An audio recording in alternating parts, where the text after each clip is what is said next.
প্রিয় শিক্ষার্থীবৃন্দ, আসসালামু আলাইকুম। আমি সাগুপ্তা ম্যাডাম পল্লবী মহিলা ডিগ্রি কলেজ থেকে আমার ক্লাসরুমে তোমাদেরকে জানাই সুস্বাগত। কি তোমরা সবাই ভালো আছো? আলহামদুলিল্লাহ, আমিও ভালো আছি।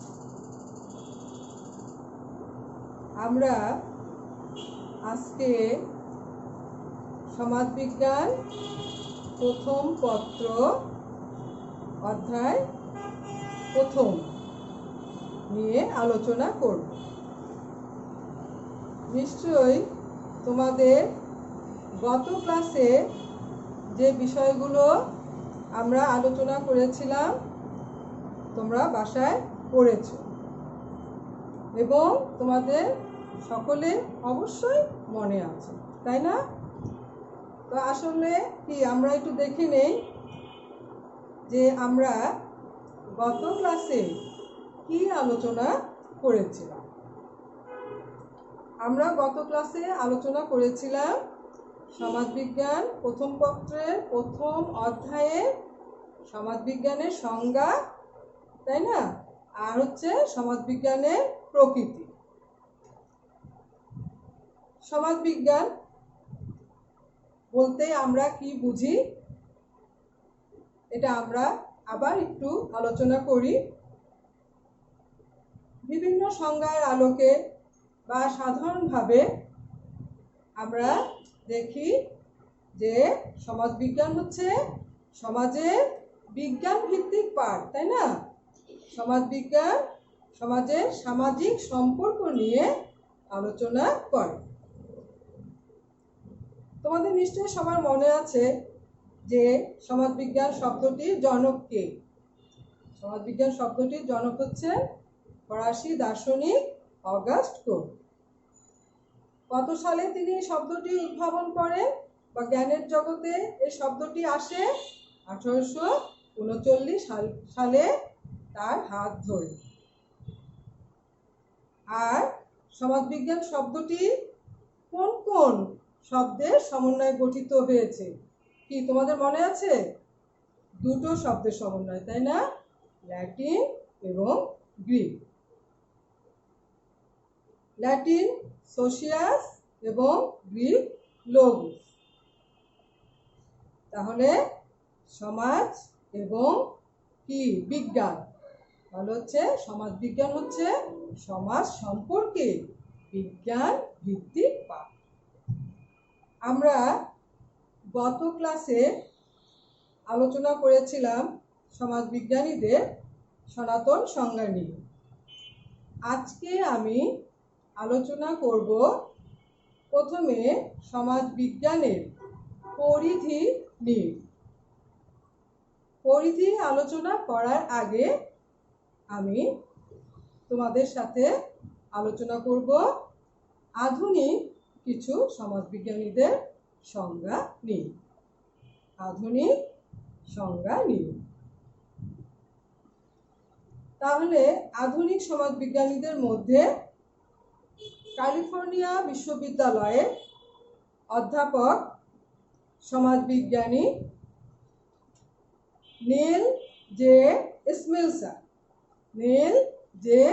স্মিলসার তার সোশিওলজি গ্রন্থে তিনি বলেন যে সমাজ বিজ্ঞান এমন একটি অভিজ্ঞতা বা গবেষণা নির্ভর বিজ্ঞান যা সমাজ এবং সামাজিক সম্পর্ক নিয়ে আলোচনা করে। নীল জে স্মিলসার তার সোশিওলজি গ্রন্থে তিনি বলেন যে সমাজ বিজ্ঞান এমন একটি বিজ্ঞান যা গবেষণা এবং অভিজ্ঞতা নির্ভর, যা সামাজিক সম্পর্ক নিয়ে আলোচনা করে। ওয়েস্টার্ন ইলিনয় ইউনিভার্সিটির অধ্যাপক রিচার্ড টি শেফার তিনি তার সোশিওলজি গ্রন্থে বলেন যে সমাজ বিজ্ঞান হচ্ছে সামাজিক আচরণ এবং মানব গোষ্ঠী সম্পর্কে সুশৃঙ্খল ও নিয়মতান্ত্রিক পাঠ। সুশৃঙ্খল এবং নিয়মতান্ত্রিক পাঠ।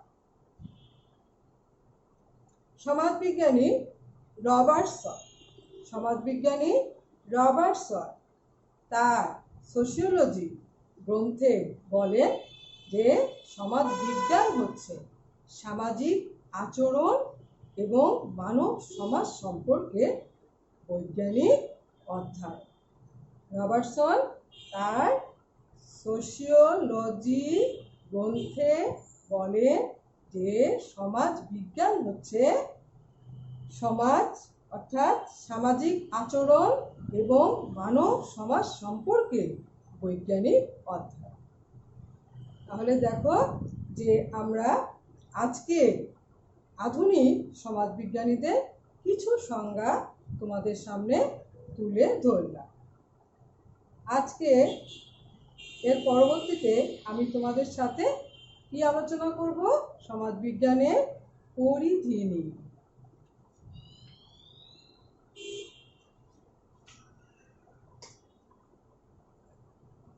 পরিধি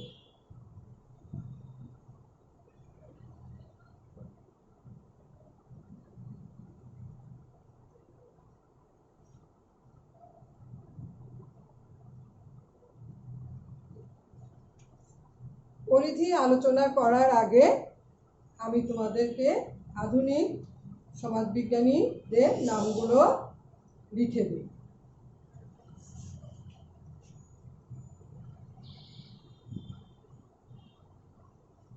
নেইল জে স্মেলসন,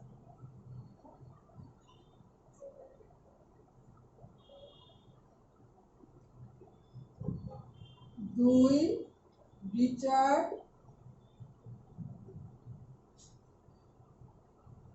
টি শেফার,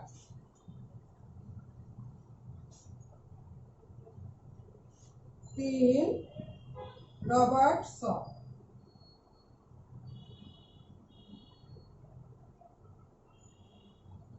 তাহলে আমি এখানে তিনজন আধুনিক সমাজবিজ্ঞানীর সংজ্ঞা তুলে ধরলাম এবং আরো অনেক সমাজবিজ্ঞানীর সংজ্ঞা রয়েছে। তো আমরা আজকে সমাজবিজ্ঞানের পরিধি নিয়ে আলোচনা করব। সমাজবিজ্ঞানের সংজ্ঞা এবং প্রকৃতি আলোচনার মাধ্যমে আমরা যে বিষয়টা জানতে পারি তা হচ্ছে যে সমাজ বিজ্ঞানের আলোচনা হচ্ছে কিন্তু ব্যাপক এবং বিস্তৃত। সমাজ বিজ্ঞান সামগ্রিক অর্থাৎ গোটা সমাজকে কিন্তু পুঙ্খানুপুঙ্খভাবে ব্যাখ্যা এবং বিশ্লেষণ করে থাকে। মানব সমাজ সদা পরিবর্তনশীল, তাই না? মানব সমাজ সদা পরিবর্তনশীল, আর তাই সমাজ বিজ্ঞানের পরিধি বা ক্ষেত্র কিন্তু বর্ধিত হচ্ছে। সমাজ বিজ্ঞানের আলোচ্য বিষয় কি? সমাজে বসবাসকারী মানুষ এবং মানুষের পারস্পরিক সম্পর্ক। সমাজ বিজ্ঞানের আলোচ্য বিষয় কি? সমাজে বসবাসকারী মানুষ এবং মানুষের পারস্পরিক সম্পর্কের আলোচনা। তো এই যে পারস্পরিক যে সম্পর্কটা, এই সম্পর্কগুলো কিন্তু বিভিন্ন গোষ্ঠী, বিভিন্ন প্রতিষ্ঠানের মধ্যে দিয়ে মিথস্ক্রিয়ার মাধ্যমে পরিবর্তন হয়ে চলছে। তাহলে দেখো, এই যে বিভিন্ন ব্যক্তি, প্রতিষ্ঠান, গোষ্ঠীর মধ্যে যোগসূত্র স্থাপনের জন্য কিন্তু সমাজ বিজ্ঞানের প্রতিনিয়ত বিভিন্ন ক্ষেত্র সৃষ্টি হচ্ছে। ক্ষেত্র মানে যে পরিধি ক্রমশই বৃদ্ধি পাচ্ছে। সেজন্যই কিন্তু আমরা দেখি যে সমাজ বিজ্ঞানের পরিধি হচ্ছে ব্যাপক এবং বিস্তৃত। প্রতিনিয়ত সমাজে অসংখ্য ঘটনার জন্ম বা সৃষ্টি হয়ে থাকে। আর সমাজ বিজ্ঞান সর্বদাই বস্তুনিষ্ঠভাবে সমাজকে এবং সমাজের সমগ্র দিককে আলোচনার প্রচেষ্টা চালায়। আর তাই তো সমাজ বিজ্ঞানেরও ক্ষেত্র ক্রমশই বৃদ্ধি পেতে থাকে, নতুন থেকে নতুনতর ক্ষেত্রের সৃষ্টি হচ্ছে। তো আমরা এবার আসব যে সমাজ বিজ্ঞানের বিভিন্ন পরিধি অর্থাৎ বিভিন্ন ক্ষেত্রগুলো নিয়ে আলোচনা করেছেন, যেগুলো আমরা সমাজ বিজ্ঞান পাঠের মাধ্যমে জানতে পারি। সমাজ বিজ্ঞানের পরিধির মধ্যে প্রথমতই আমরা একটি অন্যতম ক্ষেত্র পরিবারের সমাজ বিজ্ঞান বা পরিবারের সমাজতত্ত্ব। আমরা জানি যে মানব সমাজের সবচেয়ে আদিম এবং ক্ষুদ্র সংগঠন কি? পরিবার, তাই না? এই যে দেখো, এই পরিবারটা অর্থাৎ আধুনিক এবং একক যে বর্তমানে যে পরিবারটা সৃষ্টি হয়েছে তা কিন্তু আদিম সমাজে বা আগে কিন্তু এই রূপটা কিন্তু ছিল না। তাহলে সমাজ বিজ্ঞান তার এই যে পরিবারের উৎপত্তি, বিকাশ, পরিবারের প্রকারভেদ, তারপরে কি পরিবারের সাথে সম্পর্কিত বিবাহের প্রকারভেদ এবং বিবাহ সম্পর্কিত বিভিন্ন সামাজিক অনুষ্ঠান নিয়ে আলোচনা করে থাকে কোন ক্ষেত্রটি? পরিবারের সমাজ বিজ্ঞান। তাহলে দেখো, এই যে পরিবার যে বিষয়টা কিন্তু আমাদের সাথে ওতপ্রোতভাবে কিন্তু জড়িত হয়ে আছে। তো আসলে এই পরিবারটা আদিম সমাজে কেমন ছিল, পরবর্তীতে কিভাবে এটা পরিবর্তিত হয়ে আজ আধুনিক একক পরিবারে রূপান্তরিত হয়েছে, এবং এই পরিবারের সাথে সম্পর্কিত সকল বিষয়গুলোই কিন্তু আমরা এই পরিবার সমাজতত্ত্ব বা পরিবার সমাজ বিজ্ঞানের ক্ষেত্র থেকে জানতে পারি। তাহলে আমরা প্রথম যে ক্ষেত্রটা দেখলাম যে পরিবারের সমাজ বিজ্ঞান। দ্বিতীয়ত সমাজতাত্ত্বিক মতবাদ। তোমরা অবশ্যই বুঝতে পারছো যে সমাজতাত্ত্বিক মতবাদ আমরা কিন্তু এর মধ্যে যে বিভিন্ন সমাজ বিজ্ঞানীর কথা কিন্তু আমরা বলেছি, তাই না? সমাজবিজ্ঞানী অগাস্ট, সমাজবিজ্ঞানী ডুরখিম, সমাজবিজ্ঞানী ম্যাক্স ওয়েবার, ম্যাকাইভার, এইভাবে আরো অনেক সমাজবিজ্ঞানী রয়েছেন, কার্ল মার্কস। তো তারা কিন্তু সমাজের বিভিন্ন দিকগুলো সম্পর্কে বিভিন্ন তত্ত্ব এবং মতবাদ দিয়েছে। আর সমাজ বিজ্ঞানের এই ক্ষেত্রটি এই বিষয়গুলো নিয়ে আলোচনা করে, যেটা আমরা সমাজবিজ্ঞান পাঠ করলে জানতে পারি। তাহলে আমরা দুটো পয়েন্ট এখানে দেখলাম, যে পরিবারের সমাজবিজ্ঞান এবং সমাজতাত্ত্বিক মতবাদ। এবার আমরা আসব আমাদের তৃতীয় পয়েন্টে, হচ্ছে গ্রামীণ এবং নগর সমাজ বিজ্ঞান। গ্রামীণ এবং নগর সমাজ বিজ্ঞান। সমাজ বিজ্ঞানের ক্ষেত্র কিন্তু অনেকগুলো। তার কারণে কি, তোমরা তো বুঝতেই পারছো যে মানব সমাজ সর্বদা পরিবর্তনশীল, আর এই পরিবর্তিত অবস্থার সাথে খাপ খাইয়ে তাল মিলিয়ে চলতে কিন্তু বিভিন্ন ক্ষেত্রে কিন্তু সৃষ্টি হচ্ছে। আচ্ছা, গ্রামীণ এবং নগর সমাজ বিজ্ঞান।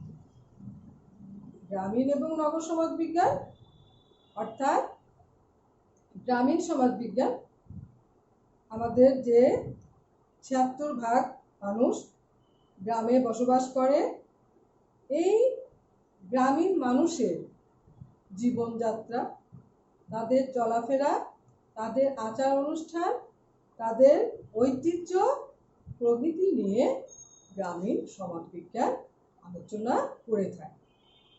আর এই গ্রাম সমাজেরই উপর আবার কি আমাদের যে নগর জীবনের কিন্তু প্রভাব রয়েছে, তাই না?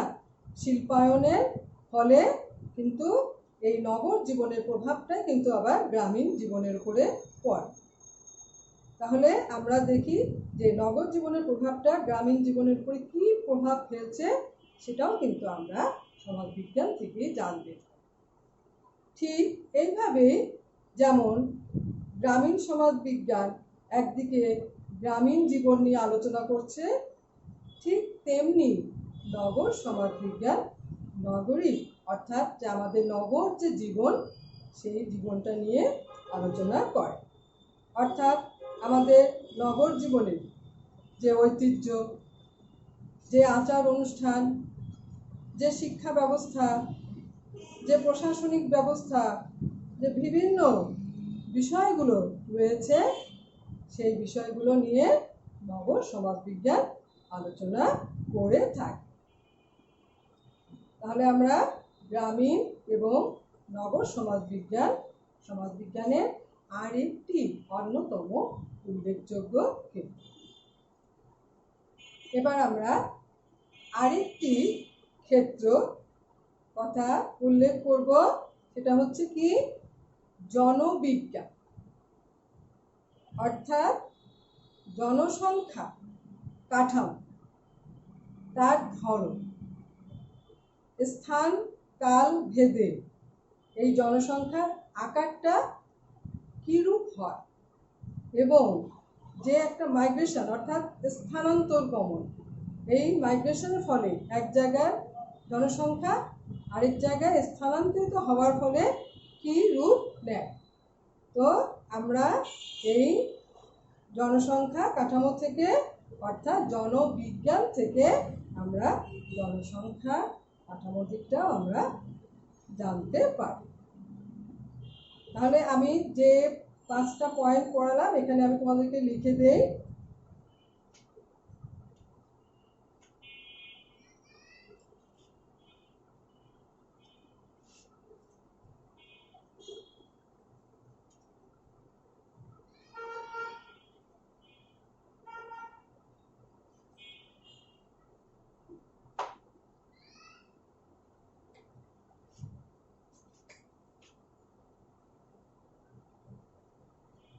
পরিবারের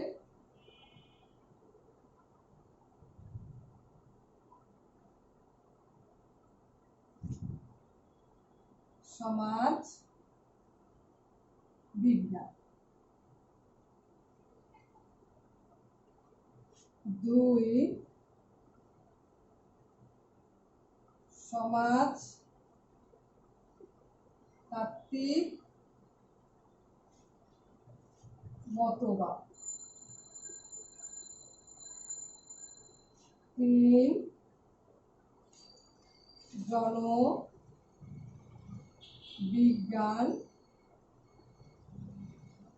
4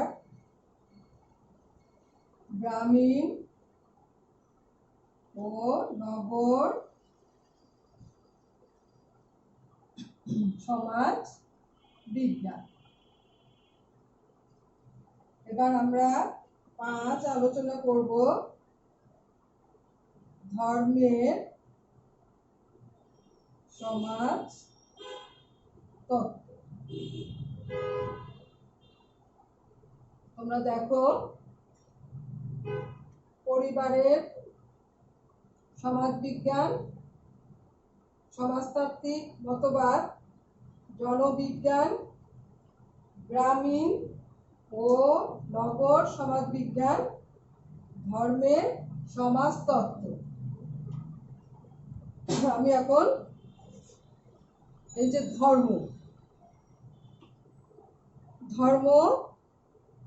তার ধর্মীয় প্রতিষ্ঠান আমাদের মানব জীবনের সাথে কিন্তু অঙ্গাঙ্গিভাবে জড়িত হয়ে আছে।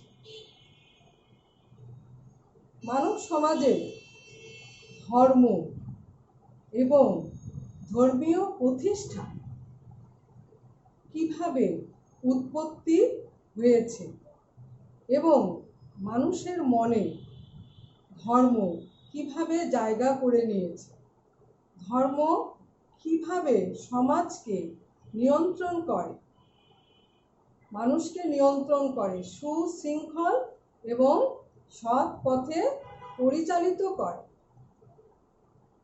আমরা তাহলে এই যে ধর্মের সমাজবিজ্ঞান ক্ষেত্রটি যদি আলোচনা করি, তাহলে আমরা সেখান থেকে ধর্মের উৎপত্তি, ধর্মীয় প্রতিষ্ঠানের উৎপত্তি, প্রতিষ্ঠানটি সমাজে সুপ্রতিষ্ঠিত হওয়া এবং এটা যুগে যুগে কিভাবে আজকের এই পর্যায়ে এসে পৌঁছেছে এবং সমাজকে কিভাবে নিয়ন্ত্রণ করছে, সেই বিষয়গুলো আমরা জানতে পারব।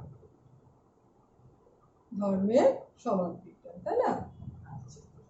আমরা এবার আরেকটি ক্ষেত্র, যেটা হচ্ছে আমাদের যে চিকিৎসা সমাজতত্ত্ব। চিকিৎসা সমাজতত্ত্ব অর্থাৎ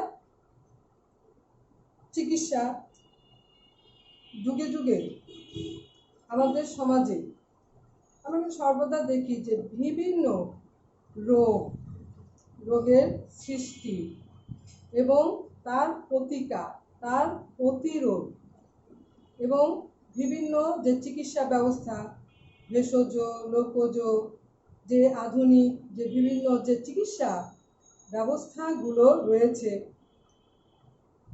বিভিন্ন নতুন নতুন রোগের যে সৃষ্টি, সেই রোগগুলো কিভাবে প্রতিকার করা যাবে সেই বিষয় সম্পর্কে কিন্তু সমাজ বিজ্ঞানের এই ক্ষেত্রটি আমাদেরকে কি জ্ঞান দান করে থাকে। তাহলে দেখো যে সমাজবিজ্ঞানের এই যে পরিধি বা ক্ষেত্র কত ব্যাপক, তাই না? তার কারণ কি, সর্বদাই কিন্তু বলা হচ্ছে যে সমাজবিজ্ঞান সমাজকে সামগ্রিকভাবে, পূর্ণাঙ্গভাবে, নিখুঁতভাবে পর্যালোচনা, আলোচনা এবং বিশ্লেষণ করে থাকে। আমরা এবার আরেকটি অন্যতম উল্লেখযোগ্য ক্ষেত্র হচ্ছে কি জেন্ডার সমাজতত্ত্ব। জেন্ডার বিষয়ক জ্ঞান দান অর্থাৎ আমাদের যে মহিলা নারীরা তাদের সমাজে বিভিন্ন কর্মে অংশগ্রহণ এবং সমাজে তাদের মর্যাদা, তাদের যে জেন্ডার যে বৈষম্য সমাজের মধ্যে তৈরি হয়েছে, সেটা আসলে কেন, যে নারী পুরুষের যে সমমর্যাদা, এই বিষয়গুলো প্রতিষ্ঠা করার জন্যে কিন্তু এই জেন্ডার সমাজবিজ্ঞান যে ক্ষেত্রটা সৃষ্টি হয়েছে এবং আমরা এই ক্ষেত্র থেকে আমরা জেন্ডার যে উন্নয়ন সম্পর্কে কিন্তু জানতে পারি। তাহলে আমাদের আরেকটা কি আলোচনা করলাম আমরা, চিকিৎসা এবং জেন্ডার।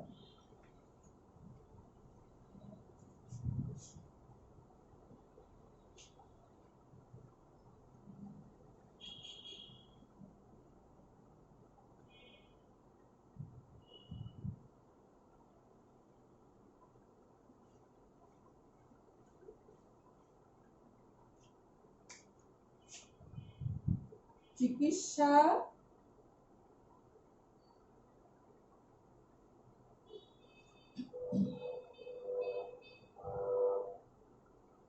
সমাজবিজ্ঞান,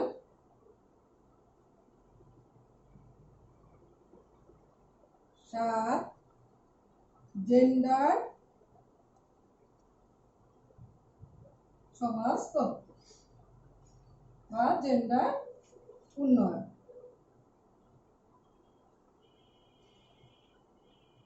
আচ্ছা দেখো, যে এই যে ক্ষেত্রগুলো রয়েছে না, 12, 13টা বা 14টি যে ক্ষেত্র রয়েছে, আমরা কিন্তু এই ক্ষেত্রগুলো কিন্তু একটাও কিন্তু বাদ দিতে পারবো না। তার কারণ কি, যে তোমরা জানো যে আমাদের কিন্তু অনুধাবনমূলক প্রশ্ন কিন্তু আসে। তো তোমাদের কাছে কিন্তু যেইভাবে যে তুমি ধর্মের সমাজবিজ্ঞান বলতে কি বোঝো, চিকিৎসা সমাজবিজ্ঞান বলতে কি বোঝো, হ্যাঁ, যেইভাবে কিন্তু পরিবারের সমাজবিজ্ঞান বলতে তুমি কি বোঝো, তাহলে কি আমাদেরকে কিন্তু সব পয়েন্টগুলোই কিন্তু পড়তে হবে। এবং এই পয়েন্ট অনুধাবন প্রশ্নও আসে, আবার আমাদের কিন্তু এখান থেকে সৃজনশীল প্রশ্নের মধ্যেও কিন্তু এই বিষয়টাকে উল্লেখ করা হয়ে থাকে। তাহলে আমরা অবশ্যই মনোযোগ সহকারে এই ক্ষেত্রগুলো পড়ব। আচ্ছা, তাহলে আমরা চিকিৎসা সমাজবিজ্ঞান এবং জেন্ডার সমাজবিজ্ঞান বা সমাজতত্ত্ব আলোচনা করলাম। এবার আমি আলোচনা করব শিক্ষা, শিক্ষার সমাজতত্ত্ব। শিক্ষা এমন একটি বিষয় যা মানব জীবনের সর্বাঙ্গীন কল্যাণ সাধন করে থাকে, তাই না?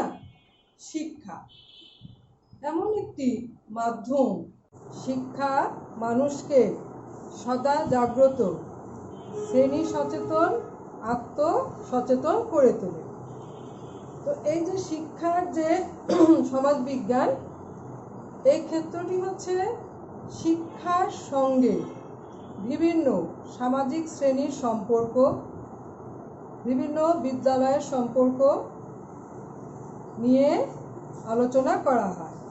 অর্থাৎ আমাদের যে প্রাথমিক পর্যায় থেকে উচ্চ শিক্ষা পর্যন্ত যে বিষয়গুলো শিক্ষার সাথে জড়িত রয়েছে, সেই দিকগুলো নিয়ে শিক্ষার সমাজতত্ত্ব আলোচনা করে থাকে।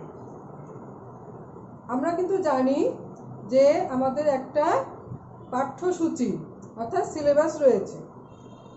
এই যে পাঠ্যসূচিটা কোন শ্রেণীর জন্যে কতটা উপযোগী, সেইভাবেই কিন্তু এটা তৈরি করা হয়ে থাকে।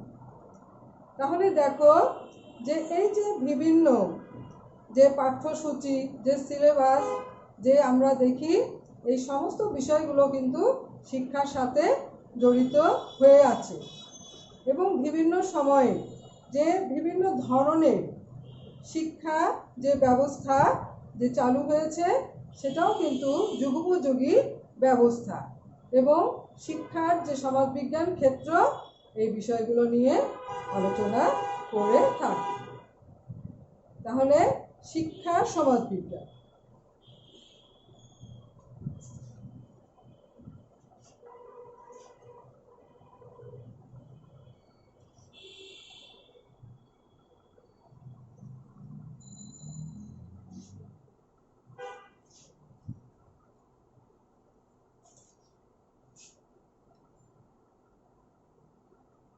শিক্ষার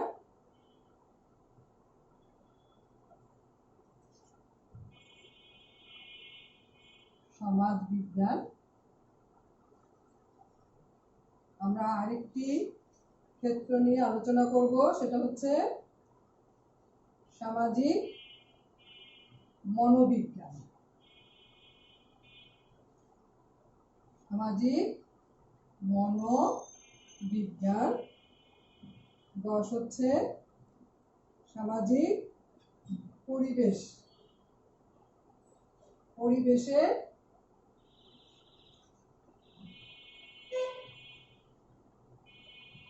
সমাজবিজ্ঞান।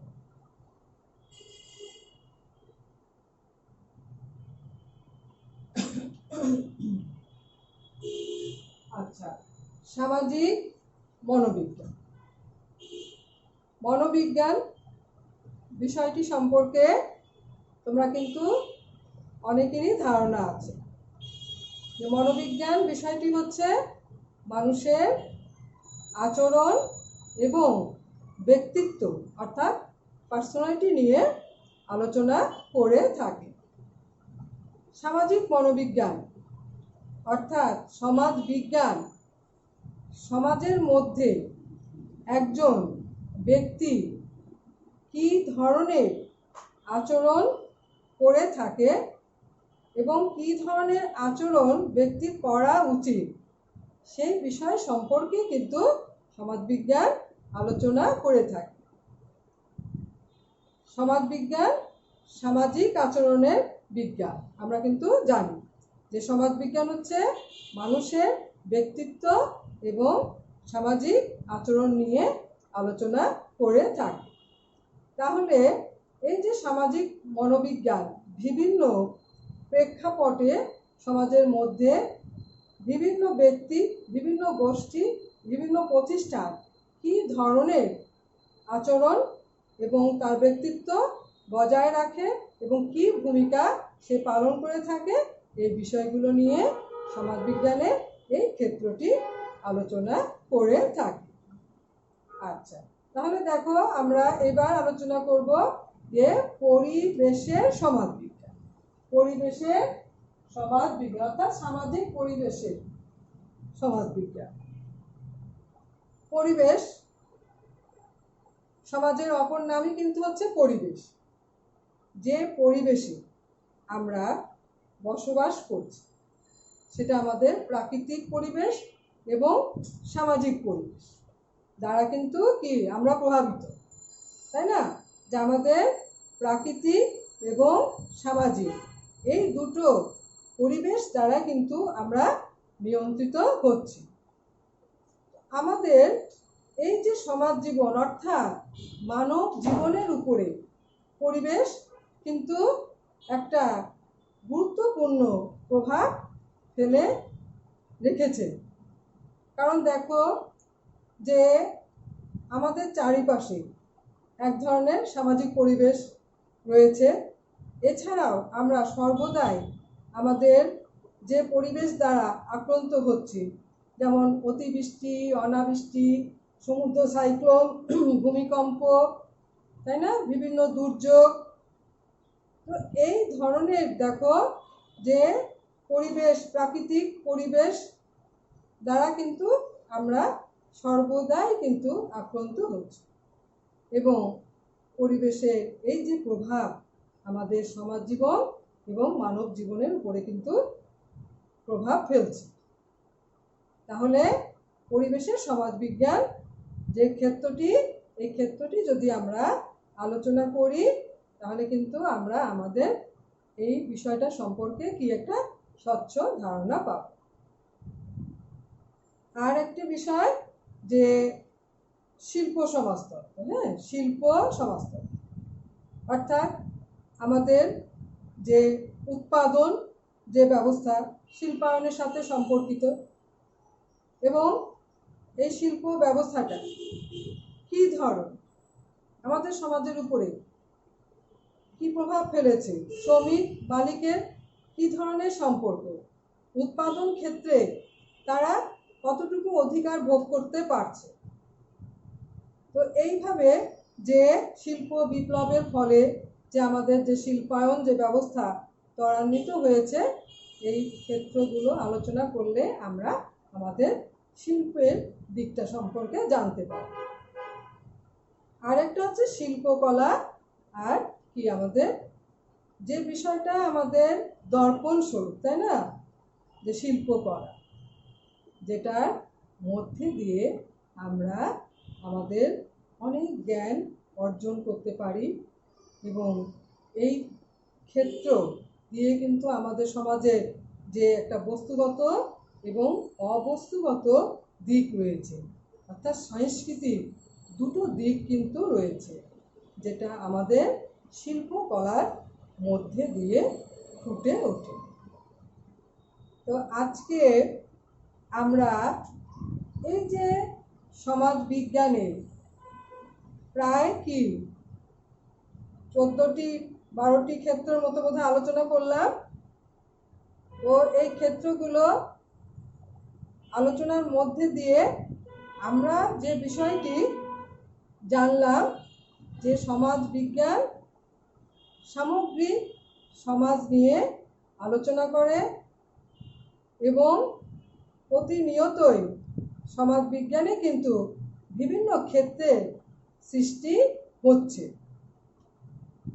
তাহলে আমরা গত ক্লাসে আলোচনা করেছিলাম সমাজবিজ্ঞানের সংজ্ঞা, প্রকৃতি।